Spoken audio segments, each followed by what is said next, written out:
welcome to another edition of There's a Will. Today in the studio we have, well, just a fantastic collection of two, because that's all we can have in the studio. But on Skype, we have people calling in from all over Warsaw, and one from Tallinn. May I introduce the guests in the studio? We have Craig, Uncle Sam Smith of Europa Property, who is resplendent in his Stars and Stripes blazer. Can you tell us where we can get those? Can we? Hey, these are limited edition, only for true Americans, and they need to get them for the 4th of July, which, according to, from when we're shooting this, is in 2 weeks. Yeah, it'll be in 2 weeks. We're shooting a bit ahead of the 4th of July. This is a Saturday, the 20th of June. It's Nick's birthday.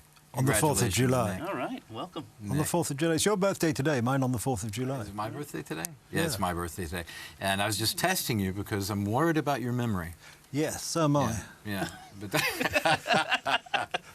But that's good. And Nicholas Richardson, the inimitable and sartorially resplendent Nicholas Richardson, as usual. You will recognize him from Poland Daily Broadcasts. And via Skype, we have Iwo Bender in Warsaw. He's a good man. There he is. We have Bernard Otterstein, also from Warsaw, head of the, I should say that Iwo is the head producer for ETVN, Catholic. EWTN. Sorry? EWTN. Sorry, EWTN, of course. The Catholic, the worldwide Catholic station. He's in charge here in Europe, Central Europe, and a couple of other countries, right, Ivo? You're in Netherlands and you're in Sweden, right? Yeah. And expanding into other regions. He's taking over. Good man. From Ukraine to the Netherlands. Yeah, and then we have Bernard Otterstein, who is the head of the Canadian Chamber of Commerce. Did I say that? I don't know. And we have Harold von Kursk from Tallinn. He's a good man. Yeah. And fellow Canadian. Yes, a fellow Canadian. Bernard, Harold is from Montreal, so he's one of them. All right, I'm from Vancouver, so we have Canada pretty well covered here, I think. Yeah, coast to coast. And you're from Vancouver. We've got the whole thing is covered. Nick went to Oxford. I'm just going to get that out of the way because he will bring it up at some point. I think he brought his diploma with him. Yeah, I think later. he did. Yeah. He has a tattoo of it, I think. And I'm not going to say where. And then Harold von Kursk, who is our journalist and filmmaker based in Tallinn. Harold has interviewed more famous celebrities than you can shake a stick at. And not just celebrities, but all kinds of interesting people across Europe and the United States. And he'll be bringing up a film topic for us later, a very important film topic because, Poland, we have a big hit on Netflix. It's on Number Netflix. one on Netflix. On the Netflix, that's what Wow. I call it. Wow. Yeah. But first, gentlemen, in the news this week, have you all been reading up on what's been going on? Yes. Yes. Yeah. I'm I'm an addict. Sorry? I'm a news addict. I can't help myself. Harold, what's grabbed your eye this week? Well, of course, Trump is now restarting his Nuremberg rallies. So today he's apparently lecturing to his rabid horde of admirers in Tulsa. Oh, wait, are they all rabid? Have they been checked? Because probably haven't been checked because they don't wear any masks, and therefore they're all infected, and they wouldn't want unlike to get those good old rioters, They're all wearing masks. They all wear masks and make sure they've had a test. Studies have shown, they're only preliminary, but most of the people involved in the Black Lives Matters and other demonstrations of the last few weeks, there's been no clusters in most of the areas where the demonstrations took place. So thankfully, that didn't lead to a new outbreak. Too bad. Perhaps we could introduce some COVID into their midst. Just coronavirus. Just when you're kidding. outside. That's not nice. That was a bad joke. Anyway, Harold, thank you very much. So you're worried about the rallies that No, I'm not worried. He's very entertaining as most populist neo-fascists tend to be. I just hope that he continues barking like a mad dog, because he'll sink even lower in the opinion polls. He's now down an average of 12 points, according to Nate Silver's fantastic 538 site, and I think he'll keep heading lower. Okay, will that make you happy? Yes. Yes, Trump deserves to be put out of his misery. Okay. What say you, Mr. Smith, on this subject? Anything? Well, I think, weren't the Democrats saying this last 4 years ago that Trump Correct. didn't have a chance? Correct. And I kind of remember on CNN they were already announcing the winner, which wasn't Trump, and they had to go back and redo all the little designs and things that they had. So I think it's going to be a little bit similar to another painful pill this time around as well. More pain. More pain. I think so. Listen. Which is often father to the thought in the case of some. Sorry. Well, Harold, I'm glad that you say what you think, because I always feel that you're restraining yourself. Holding back too much. And we want you to really speak your mind here, because consider this your safe space, Harold. Well, someone has to defend the virtues of social democracy. Sorry, what? Someone has to defend? Has to defend the virtues of social democracy. And his name, defending the virtues of democracy, his name is Iwo Bender. Iwo. So social democracy, yes. That reminds me of a joke, because when you live in a communist society, there are no actual outlets for truth, true emotions, or reality.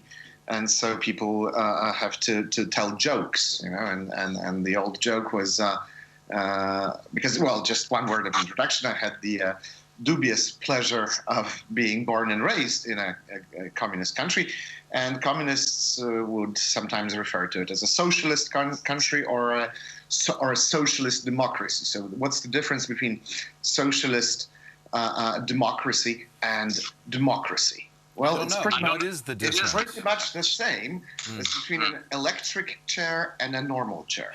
Oh, okay. Electric chair and normal chair. I like that. That's very good.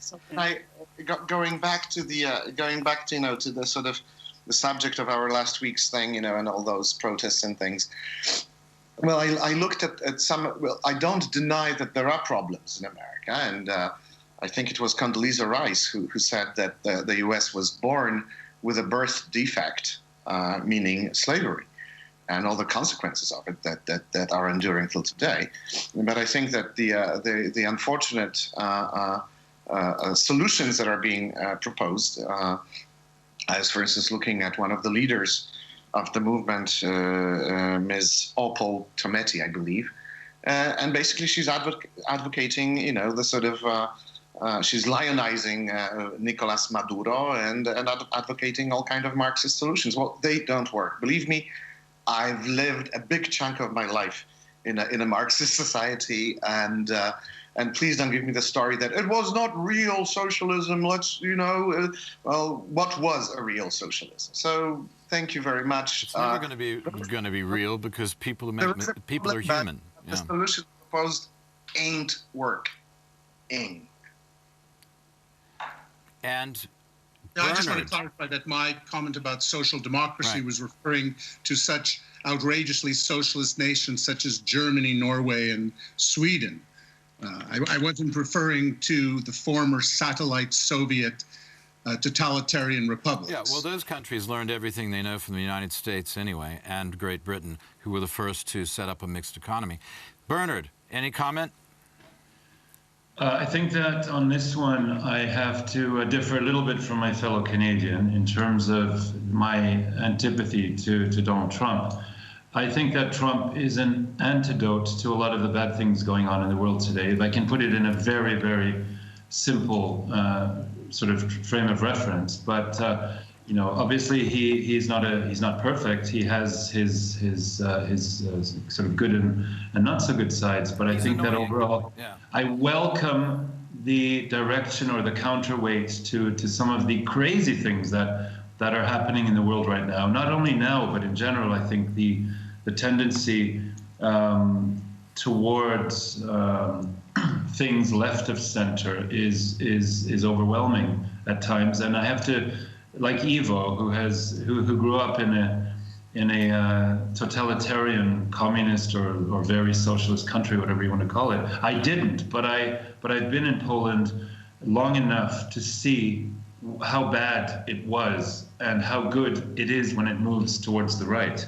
And without wanting to preach and sort of say where our politics should be, because I'm far from that, I do, in a way, celebrate the fact that in the United States, as in Poland and a few other countries, some people seem to be acting in a way that will protect us in a way from all the chaos and the anarchy, which seems to be coming at the moment from the left.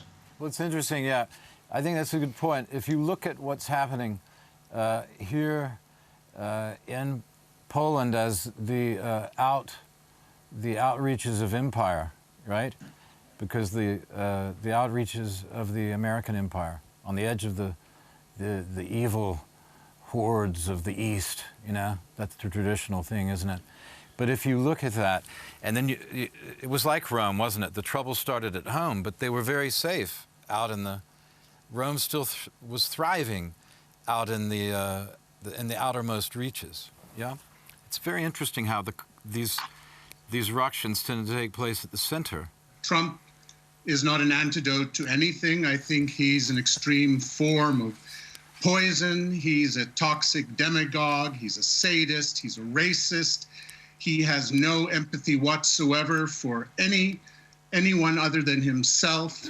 Hey, but sadism has its good points. His speech is, it is littered with, epithets. He insults crippled people. He's one of the worst expressions of humanity that one can imagine, short of Robert. Hey. Harold, we have to draw the line on this show with support for cripples. I mean, Well, I'm not going that far. They can look after themselves as far as I'm concerned. Anyone wants to preach the values of Donald Trump, especially a fellow Canadian. Well, he didn't. Well, this is a typical. No, this is a typical lefty reaction, Harold, if I may, because he just was very measured in what he said, admitting that Donald Trump has plenty of foibles. He did not hold him up as an epitome of what's needed in today's politics. He was very measured, and you've jumped on him and said, he's waving the Trump flag. He's not. I'm sorry, when someone says that Trump is an antidote, I wonder what type of thing he's trying to correct. The evil policies of Barack Obama, who was hardly a progressive left-wing extreme liberal. He was generally identified as very much to the center in terms of his military policy. Military expenditure increased quite rapidly under Obama. His rival, he was quite a failure in terms of what he said he was going to do. A horrible failure and terrible in foreign policy. His legislative as one who was marooned in Iraq as they attacked across the desert, the people who became known as ISIS, and talk about Nero fiddling. That was Mr. Obama. He did nothing, and it cost the country yet again in Iraq. No, let's move on. Let's move on. Let's move on and get a reaction. Hang on, Harold. If I could just put in one final small rebuttal, Will, on that. Please. Yeah. Well, I just would like to remind my fellow Canadian that an anecdote needs to be used with care. It in itself is not a tonic for all evils, but it can. I would call it an antidote, not an anecdote. Although I agree, my anecdotes are often used with care. With extreme There's a caution. difference between those two concepts. Depends. Did I tell you the one about the three? Never mind. Who walked into the bar? I can't tell that. Ivo will blush, and I hate to see that in a young man. Ivo, care to add anything to that? We'll kick it over. Okay, hold that thought. Kick it over to Nicholas. Nicholas, be mellifluous as usual. Yes, please. well, it's very kind of you to say something. I think the issue is, and I would tend to agree with Harold, and it's very exciting to have Harold in the studio, who is, for me, you know, he's a reincarnation of Gore Vidal at his best, I think. I take that as a great compliment. Yeah, sir. it's meant as a great compliment. But I think Versus that, sexual polarity. But no, it's no, all I'm right. talking about his. No, he was talking entirely about the sexual proclivities. No, I was talking entirely about his intellectual contribution whenever you saw him on a chat Are you still show. living with that teenager, Harold? No. No, but the point Yes, is about in populism, and the point about Trump and in other areas is this arises because large numbers of good, honest folk have felt for a long time that mainstream politics is not taking them seriously, not taking their concerns seriously. So you want to complain about your schools, you feel that perhaps things are not quite right, or you worry about things like immigration or whatever, and you're told by the sort of liberal folk who actually send their children to expensive fee-paying schools and live in nice leafy suburbs, you're a racist, you're a thisist, you're a ratist. The mainstream politicians don't take the concerns of many people seriously, so they are driven into the arms of the sort of demagogues. And that is the fault of the mainstream politicians, not the fault of the demagogues. The demagogues throughout history will always take advantage of them. It's the same. I hesitate to raise it on television, but it's the same as Hitler. He appealed to people... That's the H word. I know it's the H word, but I mean, Don't bring up Hitler, No, but it's an interesting movement that people, and you see it all the time or mostly in the UK, where people felt they're being ignored by the mainstream politicians, and it's only those who have a more sinister purpose who take them seriously. Because I agree with you, and I agree with your problems. I will do something about it. So people, I think, in many cases, are driven to vote for these folk, perfectly aware that it is unlikely things will get better. But at least these demagogue-type characters pay them the compliment of pretending to listen to them, and that's why they get elected. Well, if cogent as usual. Thank you, Nicholas. That expensive education has paid off. But I just want to say that if you're going to bring up Hitler, you should mention that he loved dogs. He did love dogs. I think he was also vegetarian, wasn't he? Yeah. Hitler. Harold, not Hitler. Harold, would you care to comment on Adolf? No, just kidding. Listen, folks, I wanted to talk about the COVID because it's the... What do they call it? It's the elephant in the window or something? The elephant in the corner? The elephant in the room, behind the door? Sitting on the desk? It's the parrot on the perch? Yeah. Something. Parrot on the perch, Trump's done a brilliant job managing the coronavirus crisis in the United States. Oh, my God. Now, that's a real antidote. Yeah?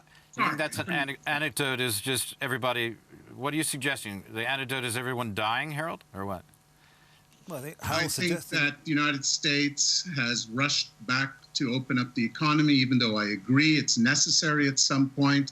Yeah. But in the uncontrolled way in which many states have been allowed to reopen with no restrictions, no recommendations for social distancing. I mean, that's a recipe for disaster. And you see huge I agree with you. I think that they should have reopened, but everybody had to tie one hand behind their back. I think that would have been the right... a restriction that we could have always... The thing is, Germany, for example, has reopened for, I think, now 2.5 weeks, 3 weeks, and there hasn't been a spike in cases. And Germany's not a small country. It's quite dense, 80 million people in a country the size, I imagine, of Texas, perhaps, would be a little bit larger. And Germany is seeing no spike in cases, but the United States is not even... We don't even have to wait for the second wave. We're just having an extended version of the first wave. And it's a tragedy for the United States. Yeah, it's killing all the fat people. That's everyone. Yeah, and in the United States, it's just killed, I mean, it's just... Well, actually... Stop eating fast food. A couple of days ago, I have subjected myself to watching CNN for about an hour. Oh, God. Yeah, I know. Every once in a while, Yeah, sometimes I watch RT, sometimes I watch CNN, just sort of to get the vibe. Get the unbiased news, yeah. Exactly, yeah. And balance the two out, and then I get the truth. But so anyway, and I think that the United States, at least as represented by CNN, is on a completely different planet. I mean, basically, the tone of the broadcast reminded me of the very sort of mid-March coverage in Poland, where the Polish news stations were competing with each other in terms of who is showing a bigger coronavirus graphic on their screen. So this sort of fear mongering on in American media, well, in CNN, seems to never cease. So and then and I think that the main lesson that we should be drawing from this whole situation is that our trust in the ability of journalists to translate reality into a understandable description is rather, how should I put it, overrated. I think that they tend, especially in the States, but also here in Poland, they tend not to understand what they're reading. Case in point, there is a brilliant professor of medicine and economics at Stanford, Jay Bhattacharya, who's done absolutely fantastic research on this virus, and one of his conclusions was that our numbers, in terms of the number of people who actually had the virus, are 55 to 85 times lower than the actual reality. But he drew the conclusion from there that it means, logically, that the mortality rate of the disease is therefore in the neighborhood of a rather bad case of seasonal flu, right? Well, what did the media understand from his research? Well, they only understood, oh my God, it's 50 to 80 times more. Well, yes and no, because it turns out that, and also that was recently corroborated by research done and a really very large testing pool of Polish miners and their families, that in that particular population, 98% of cases are asymptomatic. So we go through it without even knowing it. And that brings me to another the point about what's going on in the States. And I think that's very alarming because, again, the sources are there. Everything is written in black and white. Black on white, and you can read it easily, and I never saw anyone commenting on it, is the CDC regulations on who is to be put into the rubric of died of COVID. And it turns out that anyone who died with some sort of pulmonary symptoms, even if not tested, the doctor should write down in his whatever form that he needs to fill out when a person dies that it is COVID. So what does that mean? It means that there are in fact no cases or hardly any cases of people dying of seasonal flu this year. So in conclusion, I think reality as it is. And of course, it's not a very innovative thing to say. The reality as it is far removed from reality as it is related by the media and therefore perceived by us. So it's, in a sense, it's a call for all of us to think for ourselves. Yeah, it's stopping the economy was very much a panic reaction. I can remember that. We can say that in hindsight, but I can also say that Ivo and Nicholas and I were in the studio in early March, and we said the very same thing. We did. That distancing and people who were at the highest risk, so older people with issues, health issues, existing health issues, we should take care of those people and keep them apart. but life should go on pretty much. Yeah, and I think also wear a mask if need be. Yeah. But they were saying don't wear a mask. They I remember were. we said Well, maybe we'll wear a because- mask, but they said don't. Well, they didn't, because this the- Fauci, what the heck's wrong with him? Because wearing a mask is fine if you wear it in ideal conditions. You change it regularly. You don't touch it once it's on your face. I mean, wearing a mask in sort of surgical conditions is fine because you can control the environment. Wearing a mask in a shop, then scrunching it up, putting it in your pocket, walking down the street, then putting it on again, you're just keeping these germs close to your face. But I think one of the issues, particularly in the UK, is people say, oh, the UK has done a terrible job, look at all these dead people, which is very sad. You have a very dirty mouth. Yes, thank you. No, I mean, all of us have a dirty mouth. That's Well, what of I course, meant. but it's Not you. natural. I mean, But that's why we breathe special. out. We're exhaling things which our body actually in our breath doesn't want to keep in our bodies because it's not Yeah. good for us. But I think also Fresh air is in the good UK we're told there's this terrible result, and we seem to have had a lot of deaths, really more than we might expect. Yeah. But clearly the statistics are at fault because in the UK it's quite clear. A lot of people have been recorded as dying of COVID, when in actual fact they've died of other things. But it's now this dying with COVID. Which was Ivo's point. Yeah, exactly. So we don't actually know. Yeah. And all you can do then is take the excess deaths. How do deaths in this period of the COVID differ from the normal deaths at that time of the year? Let's connect this up with Poland, because Poland's being held up as something of a good example for having managed the epidemic or pandemic.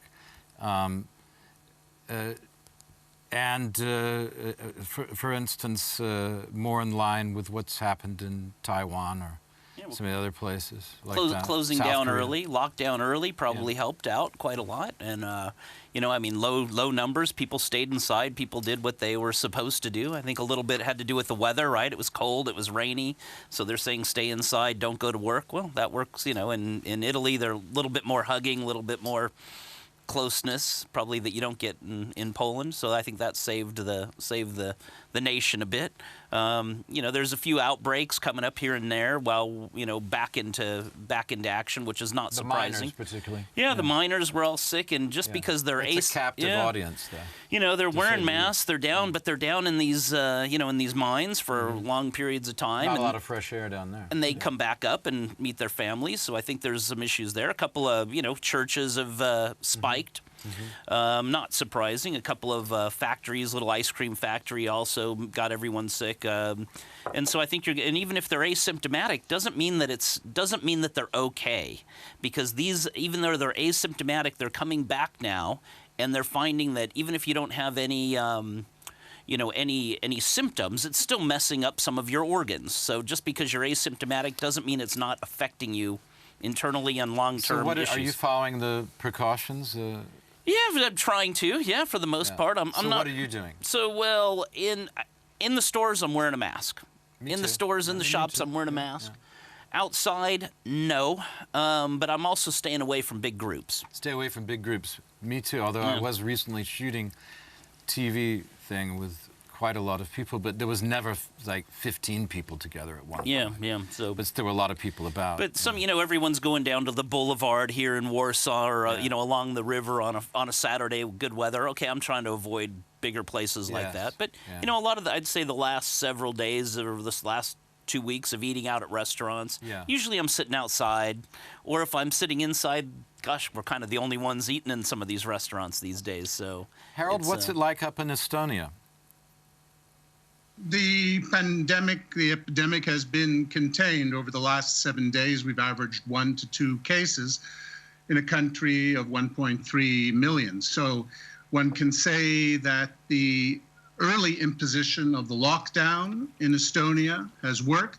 And also Estonians are, I would say, very socially responsible, unlike Americans who are at the extreme opposite end of that spectrum. Estonians, when you would walk in a park and you would approach each other, everybody would discreetly go 2 meters in the opposite direction. No, I agree with you that Americans are very socially irresponsible, especially the rioters socially and the distancing protesters. irresponsible, to be precise. Yeah. I mean, the point is that I think in the United States, largely because Trump has become a cheerleader for coronavirus infections, he's suggesting don't wear masks. I don't think he's a cheerleader. There's no How problem. is he a cheerleader Even for? organizing a rally. How is he? Harold, how is he a cheerleader for? How is that working? A cheerleader, really? He is a cheerleader. He doesn't wear a mask when he goes to factories. He openly is suggesting that to be a tough guy, to be a macho man, you don't wear a mask, which is insane. Because, you know, it's not the people who wear masks. The point about wearing a mask is that it lessens the chances that you will give the virus to somebody else. Whereas the people who wear the masks are still very, very vulnerable, because it doesn't matter if you're wearing the mask. If somebody coughs on you or you're speaking in close proximity to someone who has the virus, so if you speak to them for more than 5 minutes, you are basically coming into contact with greater numbers of viral particles. And all the scientific evidence now suggests it's the viral load which determines whether you contract the virus or not. Very good point. Very good point. Finally, a good point from you, and not just Trump bashing. Thank you very much. No, Harold, in all seriousness, very good point. Thanks for bringing that up. And Iwo, what do you think about the Polish response? Because we were talking about that before. You know, I think the places that were hit the hardest, outside of China, of course, are ones that have that are sort of hubs of international communication. Right? So lots of people from different countries moving, therefore the probability of a number of people who are infected coming to that particular place was higher, and it happened. So New York and London, for example. Huh? New York and London, for example. Oh, yeah, New York is a perfect example of that. I mean, you know, I've spent, almost 3 years of my life there, and I was always surprised that there isn't an epidemic there every other month. You know, it's a city of, let's put it this way, of, shall we say, slightly lower hygiene standards than the rest of the world. And the subway is a place where, you know, when you get out of it, you want to take a shower in boiling alcohol. But how's that working for you? The shower in boiling alcohol? In New York City, you know, but Lord. Going back to Poland, it really shut down the borders very quickly, which meant that the number of people who were carrying the damn thing, who could have come to Poland, was immediately lowered. Therefore, the infection rate never really took off. You know, if you look at the number of deaths in Poland, which is really the grim bottom line of any disease, we have about 1,300 people who died diagnosed with this thing. Of course, I believe that the word comorbidity, right? So most of them they had other things. They were in some other way ill, right. So most vulnerable. But the number is 1,300, and 1,300 is pretty much the figure of how many people die in Poland every day, anyway, right? Of natural causes. Every day. Spread it. So if you Did you spread say it every day? Yes. Every day, yeah. That's right. You know, it's a country of almost 40 million people, and that's the 40 you know the real life statistic. So in a sense, over the three or is it 3 months? Over the 3 months, we added one extra day of deaths, so to speak. Which again, I don't want to sound callous, but in a sort of grand scale, the population size, et cetera, it means that it was statistically negligible, right? So it has not increased the mortality rate in the country at all. In fact, not appreciably anyway. I mean, very minor, in a very minor way. That's an interesting point. Two very good points. Harold, thanks, and Iwo, thanks. Can we move over to? I wanted to talk about. Well, I'm reminded of a quote by George Carlin from one of his specials. He said, "Symbols are for the symbol-minded," and he didn't have any use for them, right? And we see this preoccupation with the most superficial elements of what are very serious, emotional, to say the least, issues. So we're looking at all these brands that have been, you know, Uncle Ben's rice. Well, there's a black guy on the thing, so, you know, we've got to get rid of it, and so forth and so on. Are we going to be able to read Huckleberry Finn, you know, in the future, or what the heck's going on, guys? Is it a good way to approach? Is canceling tradition or canceling history a good way of dealing with the future? I'll jump in there for a bit. Please yeah, do. Yeah, I mean, you mentioned Uncle Ben. Well, we were eating that in high school and, Yeah, sure. you know, in college. And, you know, Aunt Jemima now is out. So I don't know, you know, in the U.S., it just seems like they're getting rid of all these kind of black icons, which, you know, to me seems a bit unfair. I mean, is it only, you know, and if you look at the U.K., which they just passed last year, they don't let women do commercials, whatever, in the house or cleaning things or something like that. So, and these are really good, as you know, these are very good.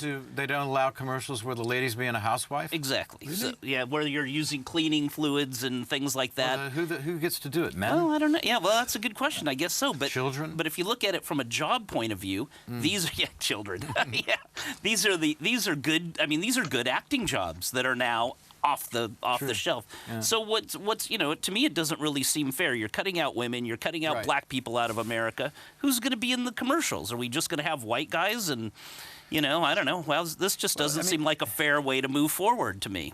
Yeah, okay, good. Anybody else want to chime in? Yes, I mean, I think the two words that struck me, there's a very good article in The Telegraph by a woman who is from Morocco, and she is a don at Oriel College, Oxford, which, of course, there's this great campaign to remove the statue of Cecil Rhodes from the facade of Oriel College. Who was Cecil Rhodes? Cecil Rhodes was, in fact, a colossus. In fact, he was a great man. He was born in East Anglia. He was not very healthy, so he went to South Africa to join his brother. While he was in South Africa, he actually effectively discovered or commercially exploited diamonds, forming the company which we know today as De Beers. As if that weren't De Beers, the if great that diamond if that even wasn't enough, he went to the Rand and started mining gold. He became Prime Minister of Cape Colony. He had this great vision of creating a railway from Cairo to the Cape, which never actually materialised because, of course, because the then Prime Minister, I think the third Marquis of Salisbury, thought it would be a good idea to let the Germans have Tanganyika to sort of thwart Rhodes. But more importantly, he set up the Rhodes Scholarship, which since his death has provided scholarships for students from Africa to study at Oxford University. And in the founding act of the Rhodes Scholarship, he actually wrote that these scholarships must be awarded without taking into account, with no reference to the person's religion or their sex or their ethnic origin. And the first black Rhodes Scholar was in 1907. A few years after Rhodes died. Anyway, the point of the story is this woman who was from Morocco said she was as an African, she was very grateful that her mother had insisted in Morocco she be brought up in the French system. She said without the French in Morocco, she would have had no chance of an international academic career, and certainly as a woman she wouldn't. And she said how proud her grandmother was of the fact that she, a Moroccan woman, was teaching French to French teenagers, and she's now at Oxford teaching French. And she said when she walks down the high street in Oxford, she's very happy to see on the one side of the street the University Church of St Mary, and on the other side of the street, an Oriel College facade and this statue of Cecil Rhodes. And she, as an African, doesn't feel oppressed at all. She's delighted to be part of this culture. She loves Oxford more than any other city she's ever lived in. And she said, but the point of the story, she said, finds all this nonsense about slavery and all this sort of thing. She decided this white guilt, this pseudo-white guilt, in fact, as condescending and unhelpful, and that she hopes she got to Oxford on her own merits and is not there as some sort of token ethnic minority because it makes her statistics look better.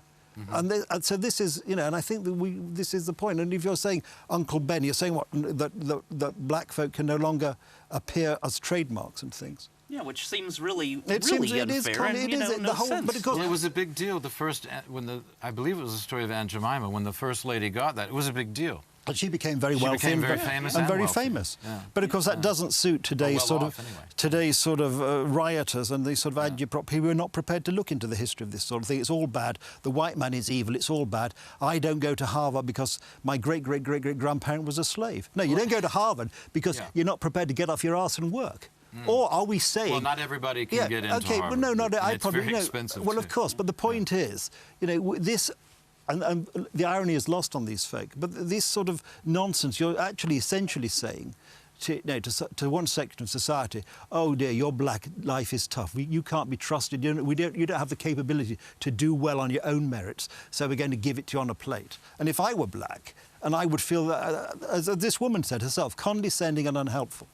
Yeah, and it's definitely not helping anybody, you know, and I think that there's great opportunities for black icons and any color, and it's like, why would they start taking them off the shelves? Freeman, I think it was Morgan Freeman. People said Morgan Freeman agrees with you. Yeah, he does. He said, "What do we do about famously. racism in America?" He said, "We stop talking about it." Correct. Yeah, exactly. We don't stoke up a grievance which need not exist. Well, I think all this is part of, let's say, this deviant form of social thought policing. I'm very much against that because, you know, if the standards of tearing down statues and banning books and banning Gone with the Wind are applied rigorously, we'll have to go through every library computer file and ban hundreds of thousands of films, books, and other vestiges of perceived oppression from the past. I mean, there's no end to it. It's like insisting on reparations for slavery. I mean, some people have come out and for it. I think it's a preposterous idea, just as it would be to give back substantial portions of the American West to the American indigenous population who were brutally massacred in a form of American genocide. But you can't keep going back in history because there's no stopping point. You cannot go all the way back to Gaul or to Egyptian times and ask the Pharaoh, I mean, some pharaonic who's going to reparate the descendants of Spartacus? You know? Yes, it's impossible. For example. What you can do is, Good let's point. say in the case, perhaps, I mean, I think it was Christopher Hitchens who several years ago came out in favor of returning the Elgin marbles. Why? Because the marbles still exist. Greece still exists. Greece has made a formal request for the return of the marbles, the stones really more properly described. And because we can do this, because we can restore a Klimt painting to the Jewish woman in the United States because it was stolen from her family and she was still alive and it was returned to her as the Where film. was that stolen? From? Was she from Poland or Central Europe? She was an Austrian Jew. Austrian, okay.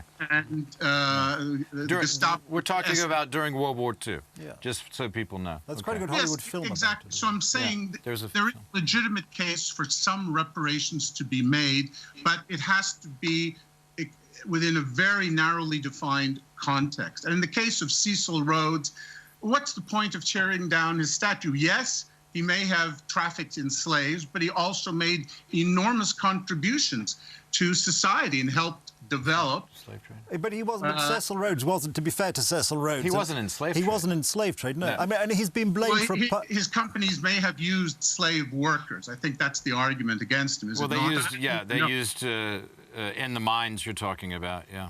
Yeah, they Yeah. may well, they may, but yes. I mean, what I would like to see, and I think slavery is a terrible thing, obviously, but I would like to see, instead of worrying about what may or may not have happened 200 years ago, why aren't these people, these Black Lives Matter people, these other people, protesting outside the Chinese embassy about a country which today... Okay, but I'll tell you why. I'll tell you why. Because the Chinese would shoot them. No, it's not that. But these are countries where they're using slavery today. You know, there is a functioning slave market in Libya. Yes. And, you know, which was and in the Middle East, these migrant workers have no rights at all. In Libya, I believe it's correct to say that under Gaddafi, because these things are ironic so often, under Gaddafi, slavery was illegal. A lot and of it's things. come back, yeah. If we look back, actually, that's a different issue. But I mean, under Mubarak, under Gaddafi, under Saddam Hussein, a lot of things actually were a lot better in a wider sense. You know, there was a lot more toleration of other religions because these guys were essentially they weren't real Muslims. They didn't really believe much in religion, so they let people get on with it. Well, I wanted to talk about reparations because I think, and that was a good lead into it, Harold, that because we sit in a country which was occupied, devastated, not just Jewish but Catholic people as well, although many more of the Jewish on the Jewish side, and that was a program of extermination against the Jews. So, and not only that, but the country was devastated physically. I mean, it was physically destroyed. It was perhaps the world's greatest battlefield of all time, Poland. So, and Germany later, actually. Not to say Japan. But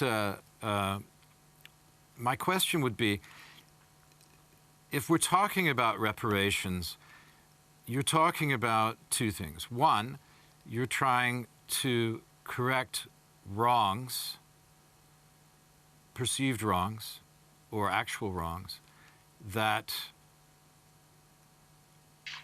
were committed in the past. They're emotional, but you can't change the emotional wrongs. You can't. That's done. You might be able to reparate the monetary, the physical wrongs, property wrongs, but which is something. The law tells us that that's something. We award damages for in court for these kind of things. But you're asking people, you're giving money from people who weren't there to people who weren't there. Well, exactly. And that's bizarre if you think about it. It is. But I think that we're in a unique position here. I might throw this over to Ivo as our resident Pole on the program today, that because Poland is in exactly a similar position, or people who were serfs in Russia up until 1865 are in a similar position to what's being claimed by blacks in America now. And Ivo, what do you think about that? Well, I don't think this is an accurate parallel, but you know, the injustice of slavery, I don't think it can be repaired by cash payments for a number of reasons, including, I think, especially on how do you select the beneficiaries of it, right? So you would have to do this unbelievably tedious genealogical study of millions and millions of people.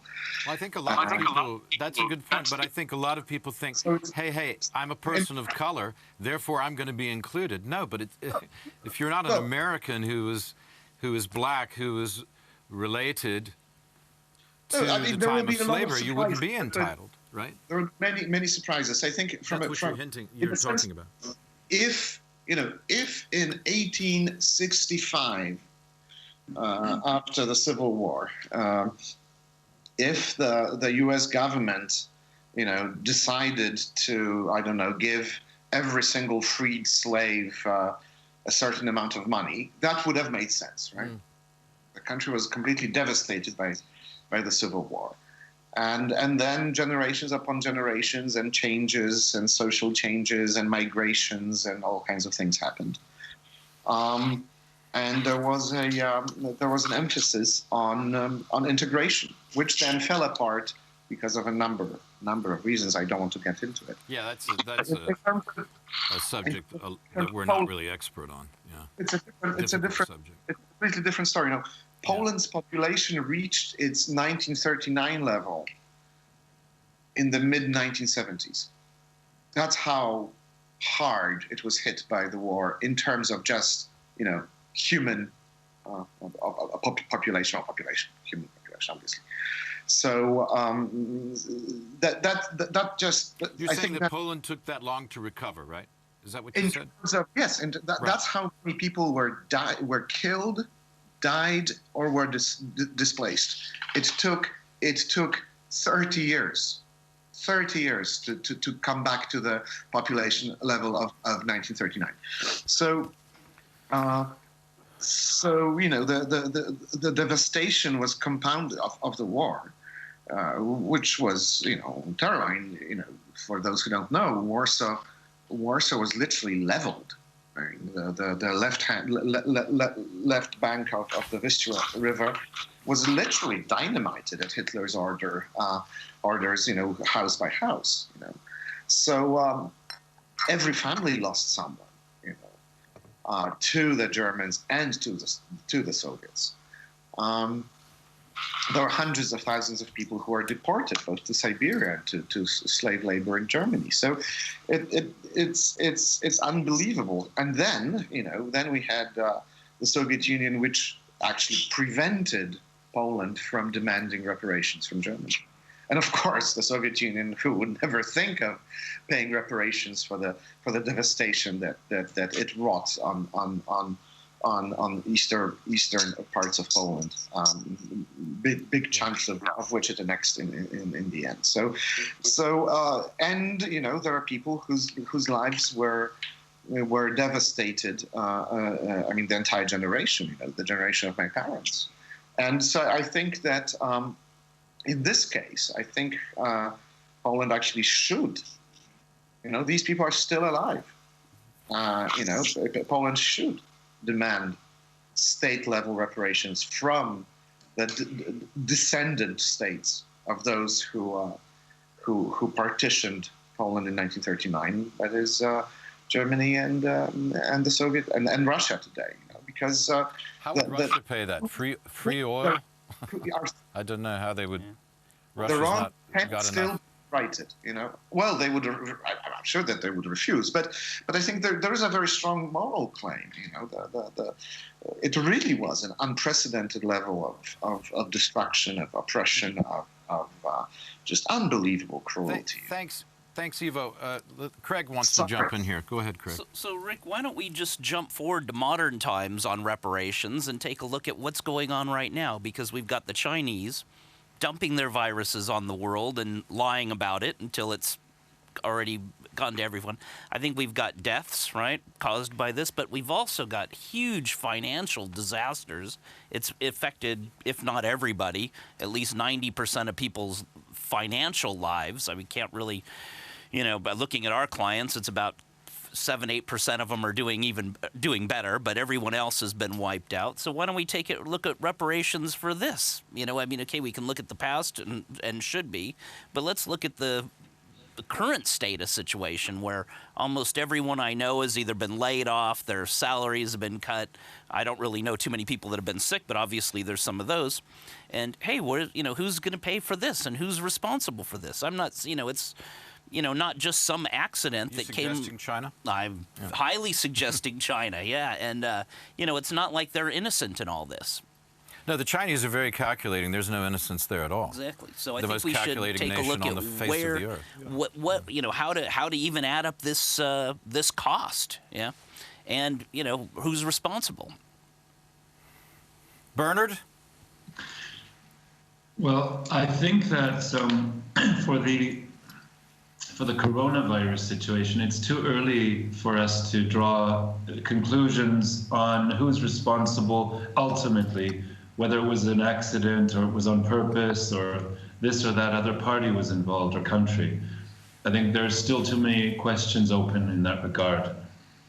On the subject of reparations in general, I think that we need to look at it and separate out two things. First of all, we have the moral, the ethical aspect, which in the case of deaths, whether they're from COVID or whether they're from World War II or some ancient crimes against humanity, I think that that moral argument will never expire and will always hang in the air. And there needs to be remembrance. There needs to be an acknowledgement that does not expire at any point in time as to who is responsible for something and who needs to continue to bear that responsibility. That, however, is history. If we look at World War II reparations and the effect, for example, that they had on Poland from the Nazis, from the Germans coming in from the West and murdering, pillaging, raping and destroying ultimately the country in a physical sense as well. And then from the Soviets, who maybe didn't do as much physical destruction, but they stayed longer and they did a number of horrible things throughout the Cold War. I think that in the end we have to say, okay, what are we left with? Well, we're left with a lot of wrongdoing and a lot of evil that was done. Over 3 million people of Polish citizenship apparently died during World War II, out of a total of many more. And we'll never be able to restore the lives of those people. And I don't think there's any way of compensating them, well, obviously not the dead, the deceased, but even their families. It's a very, very difficult thing. And some of that has been done, but there's no way to put a price on human life and to restore that. I think that in the current environment, where there's a parliamentary committee in Poland who has looked at the physical damage, the financial damage, the business loss from World War II, I think that's something that is still fresh enough and that can be calculated, that can be monetized, where you can actually go and say to the perpetrators or their descendants, look, you have a certain continuity in terms of your statehood, and we have a certain continuity in terms of our statehood, and you did this and this damage physically. We won't be able to make you pay for the damage of all the people who were killed and tortured, but we certainly can put a price tag on what you damaged as you came through here and did your thing. I think in that sense, arguably, the idea of reparations is a feasible one. It certainly is finite as well. It's not unlimited.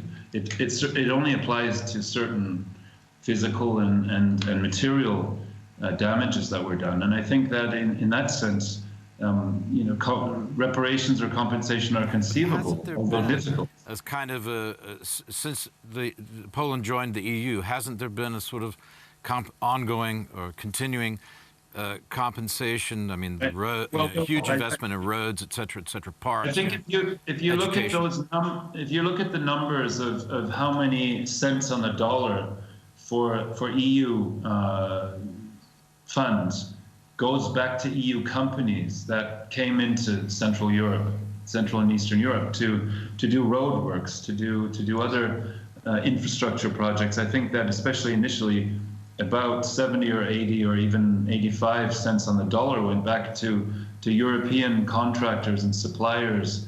So arguably outside of Poland, you mean? Outside of Poland, yeah. Yeah, I but think still, Poland's getting the benefit of those structures, that infrastructure. Yeah. That was my point. Is that not? Well, you don't agree? I don't quite agree with that. I think it certainly has helped, and I think that Poland, amongst other countries, and there are probably in the neighboring countries, there's a lot of other good success stories. But Poland is being successful through the hard work and aspirations of its people, who somehow, once communism was lifted, were able to find the motivation to move forward and upward. And I think that arguably, for a lot of different reasons, including those, Poland and other neighboring countries are going to do well. In fact, they may ultimately overtake some of their Western partners on a per capita basis just through the hard work and good management that they're practicing. Now, you could arguably say that Poland doesn't need German or Russian reparations because it's going to do fine anyway. But from a point of view from a justice point of view, from a legal point of view, I think there are arguments to be made that it should be compensated to some extent. But whether or not it needs that is another question. Well, also, Rick, you could put. Oh, Will, sorry. Yes, I know. Also, Will, you can. We're putting price on life all the time. Yeah. Maybe morally something out there, but in reality, courts are putting price on life all the time. Yeah. So saying that there's no price on life, there is, and it shouldn't be zero. There's people that are dying of what in World War II or in whether it's COVID or whatever. They're dying. There's some value financially and legally to those people. Morally is okay, different story, but this is so it shouldn't be zero. All these people have died. There should be, hey, there's a value to it. This is what it is, figured out in the courts, and this is what should be paid. And of course, it's nothing. Well, you're right. Courts do this all the time. Yeah, this is happening even all the time. Something called psychic damages. Exactly, particularly in tort. And a lot of times, if you're convicted of murdering somebody in the U.S., then they sue you in civil court. O.J. Simpson, exactly. That's the prime example. He even lost, even won the criminal case and lost the civil. So there's a good example. So there is, and I think these also should be looked at. You remember O.J. Simpson, don't you, Nicholas? He's your favorite football star, wasn't he? American football. I mean, there's only one football. It's American football. I remember him from the films, of course. Yeah. Harold will pipe in with his soccer, but we don't care. But I mean, reparations. I mean, you could argue, for example, I know it was very different, but the British lost a hell of a lot in the Second World War as well. I mean, and that was partly due to the fact that, as one of the the last men standing, you end up paying all the bills, well, and the financial and the financial settlement, and largely because of the very unfavourable economic terms which the Americans imposed after the war, which they didn't impose on other Allied nations. Well, this was to break up the empire. Yes, because they wanted it, because American business decided they would rather be the world's businessmen, and they did it. So should we also be claiming reparations, or should the Germans say, well, no, you started the war, you declared war on us, so not? I mean, I think the most effective form of reparations, actually, is to learn from the mistakes and make sure they don't occur in the future. And the most effective way of actually saying Black Lives Matter is not to worry about what happened 200 years ago, because we can't change that, but to say, OK, yes, what we can change is we, as the federal government, can make sure that the 18,000 police forces in the United States employ policemen who are properly trained, who, when they're out on their operational duties, are properly perform those duties. We can say, yes, we can actually go into these bad areas. Nicholas, you're right. Yeah, but I mean, this is fair, and everybody, any reasonable mind would say that, but people are human. It's not. You're never going to have a perfect police force. But let me tell you something. The best, if a policeman tells you to put your hands behind your back and they're going to cuff you and you're drunk or whatever, don't argue with the police. Don't grab their weapon. Don't fight with them. Well, that's, you're talking about one case. And don't have a criminal record if you can avoid it. Of course, but in America, I think we all agree that the American police force is a little trigger-happy. I agree, and that's even more reason to be careful. And not only the police. That's even more reason to be careful. Of course, there's more reason to be careful. People are armed. But it's also, you cannot have a situation where, this case of, this black mother telling her child that even if you bought a pack of chewing gum, to make sure he had a receipt in his pocket. Or the case of the man who went to a store, he'd paid for television. Well, I feel that way too. He went back a day later. He went back a day later to collect his television and was arrested by the police for theft. And the police persisted, even when the shopkeeper said to them, "No, this man has paid for the television. He's lawfully bought it." I mean, there is something clearly. Okay, that's a case, but you get, I know you can always think that's necessarily a black thing. No, I really don't. Well, no, believe it's not necessarily a black thing, of course. But I mean, that is one issue which we could change. It's just a redneck thing, or it's an ignorance Generally, issue. If you're not committing crimes, you're not going to have a problem with the police. Yeah, this is the point. If you are caught red-handed drinking, don't fight with the police. Well, of course you're caught. not. Yes. And just because you're black, white, orange, green, purple, whatever your religion is, it doesn't save you in that situation. No, it doesn't. Of course it doesn't. No. You're wrong, and this is about right and wrong in that case. And, it reminds me of the old days in England, right? We all seen those in London, for example. We saw those films where, the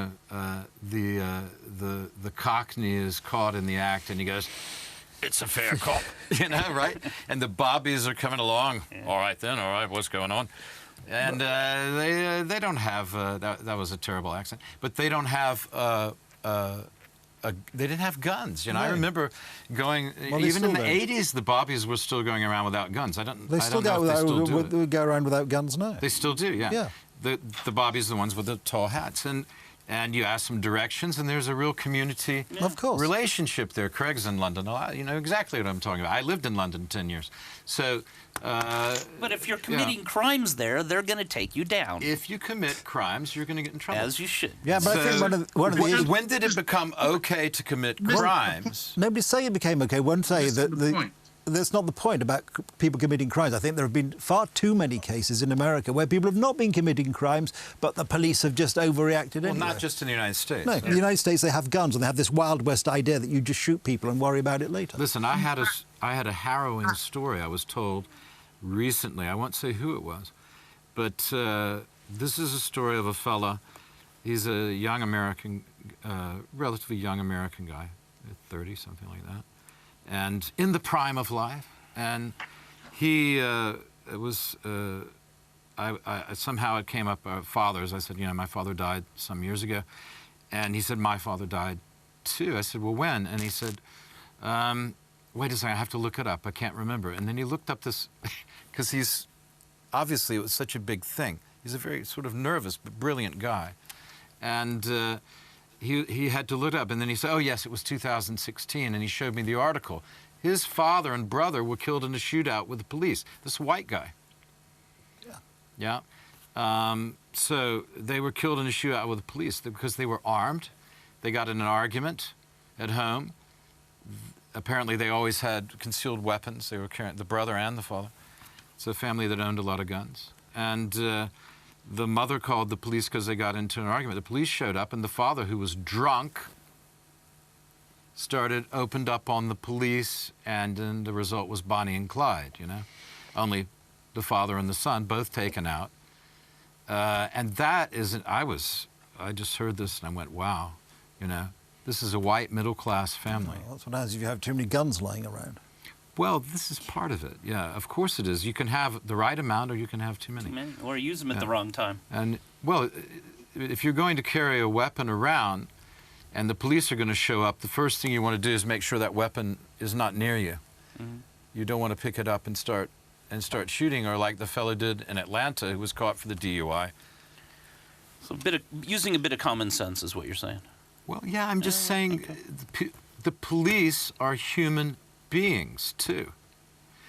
How would you like to be approached? And they have a difficult job. And so if somebody's immediately in your face disrespecting you or jumps on you, what are you going to do? I mean, and you're going to have a human reaction. The police do get shot, too. The police that are not paying attention, they do get shot. Oh, well, a lot of police have died as these Black Lives Matter riots as well, including black policemen. Yeah, many as it turns out. Yeah, many of them. And we don't hear. We don't the famous hear case of the fellow in St. Louis. And the chap was a police captain, even, so a senior. So I mean, we don't hear about that, of course. All I wanted to say is we're dealing with human beings here. We're not dealing with robots, and human beings make mistakes, and that has to be factored into all of this. Of course. It's not all, because of color. No, it isn't. I mean, this is, as Morgan Freeman said, it's this obsession with dividing, as I've said before, even on your programme, this obsession with categorising and dividing people into these identities. In a way, apartheid South Africa never managed it. This degree of fine, are you black? Well, I'm Asian, China, and all these other sort of things. It's just got out of hand. It's creating tension where tension need not exist. Let's look at the actual problems which exist. One is police training in America and operational things, whether you're white or black. And I think the figures show last year more unarmed white people were shot by American police than actually unarmed blacks. Twice as many almost. Yeah, exactly. But then the population, the black population is much smaller. Let's look at some of the wider social issues which also apply in the United States. Why are so many black young men growing up without father figures? And as we all know, men particularly, young boys, need a father figure in their lives. What are the drivers of that? Why is that happening? Why are some politicians so keen to keep these people in this sort of ghetto mentality? Say, you know what, I'm a Democrat politician, you're black, you can't have a voice, I'm going to speak on your behalf, which is condescending and unhelpful. Why are we just removing black trademarks? We're saying, here's some black people who have become heroes, like the person we mentioned earlier. Well, you get demagogues in all of these different identity. Exactly. It's crazy. Groups. You will have demagogues, and they make a living. Demagogues, and they make a living from, don't forget, stirring up trouble. Sharpton is one of the worst culprits. Exactly. He's the Don King of politics. I mean, What happened to the Reverend Jesse Jackson again? Another firebrand. He's rather quiet, as I recall. I think he ran into some trouble of his own, and his son got in a lot of trouble, Yeah. and that sort of chastened him. But he was in the trenches for a long time, and controversial, but a man of who's done good and rather suspect things. But on the wider issue of reparations, I mean, I think it is very difficult to say you have to pay me for something which your grandparents did to my grandparents. Harold, are you ready to pay reparations? No, and I can assure my Polish panelists that Germany will never pay 1 cent of reparations to you for misdeeds perceived or otherwise. Germany did in fact pay reparations after the war. The matter was concluded, and I realized that once your Soviet big brothers left you to your own devices, the demands for reparations increased accordingly.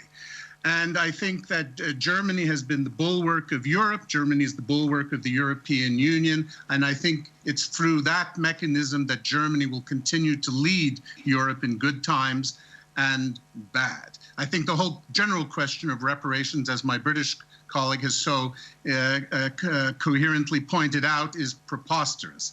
And I think that Germany will no sooner pay a cent of reparations than Putin will willingly resign his position. And if Poland is welcome to pursue Mr. Putin for reparations, and let Polish people see what his answer will be to that point. Absolutely. And I'm not saying Ivo, that Germany jump in. shouldn't pay Harold, reparations. thank you I'm for just that. saying it's a dead duck. Harold, and thank you for there's no that. point Ivo wasting jumped. time. Harold, Well, Harold, and calm very down. briefly then. Calm down, very- Harold. You're getting off Yes. your leash. Ivo. Very briefly, well, in a sense, I agree with you because, of course, I think this is rather unrealistic to think that they will. But I think that there should be at least a symbolic demand that will never be met. But just to close this issue off, my mom was born in 1936, and her first memory of her life is running into the forest with her family, with her parents, afraid of an air raid above their town. So, and no reparations can change the fact that the first memory, the first ever memory that she recorded in her brain was the beginning of the war. Nothing can change that. And I don't think the city of Dresden will ever forget the fact that they were firebombed and basically annihilated. But you don't hear, of course, Germans naturally not, asking England and America Which to pay city? reparations Dresden. for the willful annihilation of Harold, there's an Dresden. easy answer to that. Don't start wars against the world, which Germany did twice. Exactly. I think No, I there's. would disagree in the case of the First World War, but in the Second World War, it's obvious. But that's Kaiser Wilhelm was a very There's no- jealous man. There is no And gimpy limit at to that. how reparations can be demanded by various aggrieved groups, if you want to be intellectually rigorous on the point. Yeah, restate that last part, so we can be rigorous. If you are going to be intellectually consistent, you will always find groups within countries, ethnic groups, religious groups, who can justifiably accuse other countries of having committed terrible acts of aggression against them. And whether it's the American Indians, the American blacks, whether it is Polish Jews, German Jews, Italian Jews, French Jews, they can all accuse a lot of people, nationals of their own country. And as I recall, many Poles were not unenthusiastic collaborators with the Germans in the extermination of their Polish Jewish population. And one of my own family relatives, who I must admit was part of the SS, working in Berlin, he once told me later that he recalls receiving a message from having to send a message to the French Vichy regime saying that they're sending too many Jews to Germany and they're clogging the train routes. That's how enthusiastically the French supported and collaborated with the Germans in the extermination of the Jewish population. So there is guilt on many sides. The French, the thing that really sticks out in my mind about the French is all those tanks with only a reverse gear. And I find that reprehensible as well. Not only their mistreatment of the Jews. Years, yeah, all in reverse. But anyway, that's an old joke. It is an old joke. Yeah. Originally made about but, Italian tanks. No, Harold, you raise forcefully, and why not? A good point. The thing is, I mean, I'm reminded of the words of, you're from Los Angeles, Craig. What was the fellow's name? And he said, why can't we all just get along together? Yeah, what was his name? He was he was, of course, again trying to flee the police, right? Yeah. And He was trying to flee the police, and later he admitted it. Actually, was that Rodney King? Rodney King. That was him. Yeah, yeah. Why can't we all just get along together? Well, it's a good question. It is. We have to. There's a lot of us on this planet, and we've got to learn a number of things: taking care of resources better, spreading the wealth better, so it's not all concentrated at the top, giving middle-class business a chance to grow and not be squelched by corporations, breaking up the monopolies of information, and creating fairness, I would suggest, through education, is, I think, open education, not re-education, well, that's like some of these people want to do, but decent education for everybody. And pull us down. focusing They on want to completely. They want to completely attempt to rewrite history, essentially. No, creating a more civilized and reasonable response to And each this is other. really actually what this all boils down to. Ultimately, the whole issue is really a failure of education. I agree. Actually, an education about history, an education about how to have a rational discussion with fellow man or woman. Correct.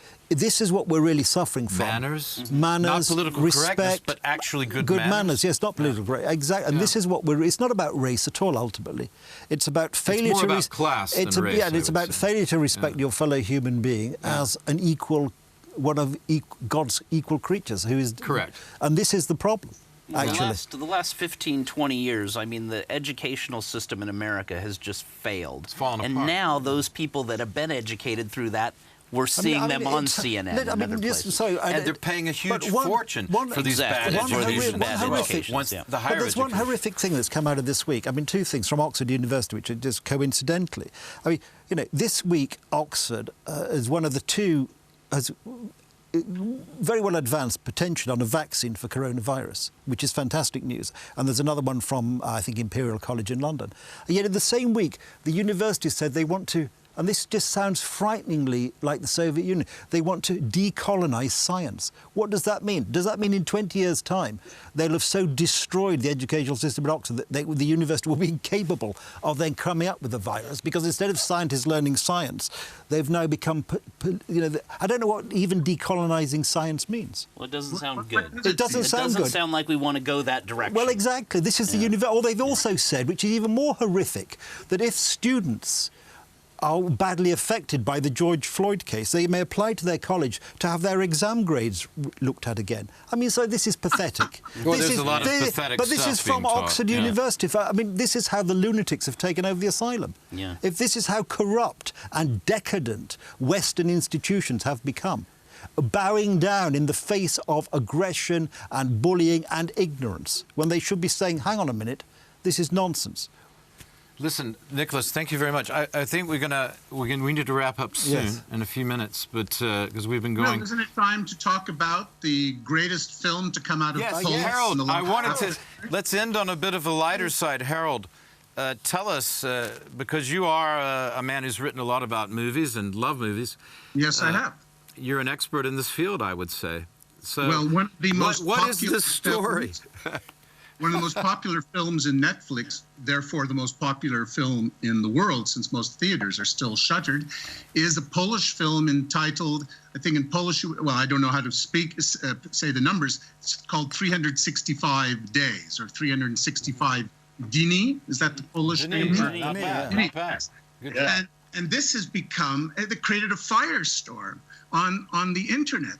And it's the most delightful and fascinating piece of trash commercial filmmaking I've seen in years. It is so bad, it is brilliant. I mean, it is, its main protagonist is a corrupt, rich mafiosa who engages in predatory sexual behavior towards women and basically imprisons the object of his intense sexual affection. Hey! They stole my script. Life story. And it the film is so badly done. I mean, the stilted English dialogue of people who are either Italian or Polish, it is just hilarious to watch. And one should really sit with one's loved one on a nice evening this summer with ample amounts of alcohol and treat yourselves to a film which is so bad it is great. And the people who made it, I'm not sure if they're winking at us or they were trying to create a film with very high production values. It's beautifully shot. The scenes are fantastic. The camera work is excellent, as one would expect from Poland. But the dialogue is hilariously bad, and it makes 50 Shades of Grey seem like Goethe or Fitzgerald. But that was a good show. That was a terrible film, wasn't it? 50 Shades of Grey. That's an awful film. No, that's great stuff. Yeah. 2 hours of one's life you never get back. Trash filmmaking, but it's so good it's bad. And a friend of mine's writing a new script. It's called 50 Shades of Gay. Well, it's not gay. It's heterosexual sex, but everything it endorses misogyny. It endorses sexual brutality. It seems to imply that men have a divine right to command women to perform whatever sexual acts they demand at whatever time. And according to this film, that's okay. There's never even an ounce of guilt or the perception that perhaps the gentleman who is in charge of this type of imprisonment is committing anything but some type of noble act that he's entitled to do this.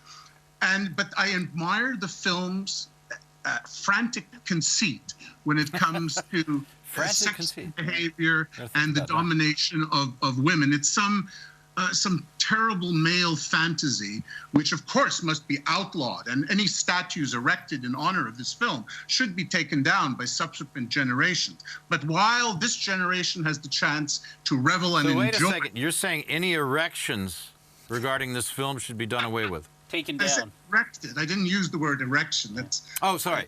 I just have one question, Harold. Did you watch it with subtitles, or did you watch it dubbed? Is it available in both? I watched it with subtitles. And one other question, Harold. How many times have you watched this movie? I've only watched half of it because I'm saving it to watch with an Estonian girlfriend. All right, okay. There you go. That sounds like fun. It's silly. Sounds like fun. It's pure joy. Gentlemen, can I ask you just in closing, have you got any summer plans now that this lockdown is over? Are you going to go anywhere? Has anybody got a trip planned? Harold, I might come see you, but anybody else got anything? Nothing planned at the moment. Nick, nothing? Nothing. Kołobrzeg for a few days. You're going Polish to coast, on the Polish coast, yeah. It's nice. We can talk about that when I'm back. Yeah. Yeah. I'll let you know. It's nice. Got a good hotel there. Ivo, any plans? You going to Alabama? My job requires a lot of travel, so I was homebound for 3 months. So I have a whole list. I think that soon I will be driving to Romania through Slovakia and Hungary. So wow, that's beautiful. Nice trip. What a great drive. But Bernard? it's a job-related thing. So I think that we're only seeing air routes and other ways of travel to open slowly. So hopefully things will become a little bit more normal soon. Failing that, I guess locally, there's lots of opportunities in Poland, but I really hope that we get some semblance of normality again soon. Poland's beautiful in the summer. You're right. I was just in Olsztyn, also known as the happiest city in Poland, according to them, and they seemed pretty happy. It's a very nice place, isn't it? If you've been to Olsztyn, also known as Allenstein. Allenstein. Well, not Otterstein, but Allenstein. Close. Under previous regime. Close, Bernard. Yeah. Yeah, well, if I just wanted to maybe, I know this is not the moment for it maybe, but I wanted to go back to what we were speaking about earlier. You can. And Harold's proper observation that there are so many wrongs that have been done in history that we can't go back and make them all right. However, I also take issue with the point of view that if the Germans, for example, came to Poland during World War II and killed and pillaged and destroyed everything. I think if you would compare that to, say, going to your neighbor's house, burning it down and killing most of its occupants, and you would say, well, you know, that was just the past. We can't make all wrongs right. I think that's not something that should be just swept under the carpet, and I don't think it's right to say that that there is no reason why some of those wrongs should not be put right. If you add the horrible moral guilt that the Germans should feel for World War II, but often, unfortunately, don't seem to remember that deeply, and you add that to the damage that they did, I think there's a very strong argument to be said that some of these issues do need to be revisited and do need to be put to rest from a legal point of view. I mean, jurisprudence has a tradition of setting things right and compensating victims, and here the guilt is twofold. It's physical and it's monetary, and it's also moral. And if you cannot compensate the moral damage, all the deaths, the millions of deaths, financially, at least you can go back and say, yes, we're going to compensate you for the house that we burned down, and we'll help you to pay for the funeral of the deceased. I mean, it really comes down to a multifold moral argument, and it cannot be ignored. I think it's been ignored too long, where you see that the Germans, the poor Germans who have to compensate everyone for the guilt of their grandfathers, have compensated a lot of other nations. There's no reason to say that Poland, that was allegedly signed some letter on a Sunday night in 1953, August the 23rd, I believe it was. The communist, someone at the Communist Party headquarters might have signed on to a Soviet, East German international agreement. That is not the legal basis for saying that Poland gave up on its rights to reparations. No, it's not. The issue is complicated, and I'm not pretending that there's going to be an easy solution, but I also think that we cannot sweep it under the table and say, oh, the Germans will never compensate the Poles. Right. I was just stating fact. I'd like to I want to add something here because I didn't want to leave unaddressed something that Harold said, and I'm going to address it now, which was that Poles were willing collaborators. I mean, this is the kind of Putinesque stuff that I think is nonsense, because Poland was invaded not just from one side, but by two sides, and still was one of the most resistant countries to both communism and fascism. So I think that needs to be said. I know that you did also talk about the French and other things, Yeah, but you also need to hang on. Let me finish. Okay. You also need to remember that even according to Israel, Poland had more people who were rescuing and hiding Jews and risked their lives to under the most stringent of psychological and physical restraint, and that needs to be said. And I think that saying that Poles were willing collaborators is borderline Holocaust denying. Well, you're distorting what I said. I said there was no shortage. I'm not distorting it, but you can clarify. There was no shortage of Polish collaborators. There was plenty of shortage. That's not right. Pogrom against the It's Jews. not right. That's a New York Times, sort of rubbish headline. Sorry, it's not right. If I just, two words. Even in Israel, they don't believe that. Yeah. Compared to other countries, the ferocity of the occupation was unbelievable. Saying no shortage implies that there was a large number of people who were doing horrible things. And in any society, there is a number of scumbags.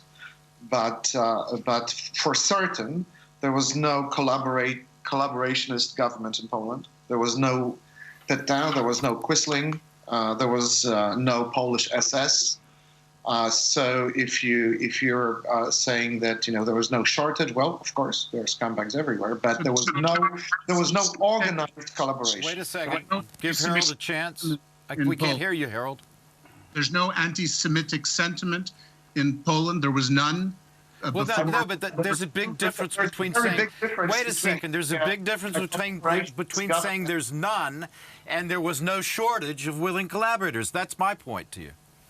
Well, no shortage doesn't imply a number. It means absolute that other. there's a huge It amount. sets the That's what tone, no shortage Harold. It means. sets the tone. It says In that English. Poland is full of them because there's no shortage. Can I just Well, it's make, not, can actually. can I anybody, said Wait. in 1940. Okay, the point's been made. yeah, I mean, Nicholas will jump in. To actually understand the sheer horror of what was going on in this part of the world, I would recommend anybody who's interested to read a very good book, Timothy Snyder, Bloodlands, which goes into this part of the world particularly, on the horror of being invaded by the Germans, then the Soviets, then the Germans again. And the other point to make is, in Poland, unlike in other countries occupied by the Germans, it was the death sentence if you harboured Jewish people.